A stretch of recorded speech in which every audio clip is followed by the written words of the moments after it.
ስማ፣ የሚጠቅምህን ታሪክ ልነግርህ ነው። ይህን ታሪክ ሳወራ በጣም ራሴን ኮንትሮል ማድረግ እንዳለብኝ ይሰማኛል። በህይወትህ ፈተናዎችን አሳልፈህ ሊሆን ይችላል፣ እያሳለፍክ ልትሆን ትችላለህ።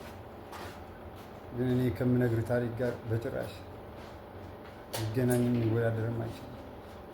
ምን መሰለህ፣ እኔ አንበሳ ጋር ተሯሩጫለሁ።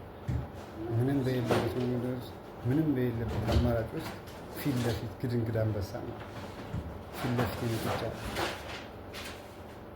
በዛ ላይ ደግሞ ፍጥነቱ የኔ ሩጫ በሱ ሲተያይ ስሎ ሞሽን ላይ እንዳለው አስብ። ያንን አለፍኩት። ተአምራዊ የሆነ ሁኔታ ነው። ቀጠለ። ዘንዶ መጣ።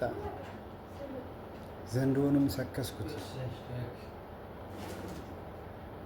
ያን ትግል ካለፍኩ በኋላ ሀብት መጣ። ብራዘር፣ ብር ለቅሜ የማልጨርሰው ብር ማለት ነው መሬት ላይ ፈሰሰ ማለት ነው። አነሳሁት። ደከመኝ። በቃ ይህ ሳወራ ምናልባት እየቀለደ አይደለም፣ እውነት ነው፣ ሪያሊቲ ነው። ደከመኝ፣ ተውኩት። ሌላውን ማንሳት አልቻልኩም። ቀጠለ ብራዘር። በረርኩ ማለት ነው። አየር ላይ በረርኩኝ። የፈለኩበት ቦታ እበራለሁ። ፕሌን ምናምን እንዲያጤ ይገርማል። ያንን ሲያባረኝ የነበረውን አንበሳ፣ ነብር ሳይቀር፣ ዘንዶ ሳይቀር፣ ምኑ ሳይቀር ገዛኋቸው ማለት ነው። በእኔ ትእዛዝ ስር ሆነ።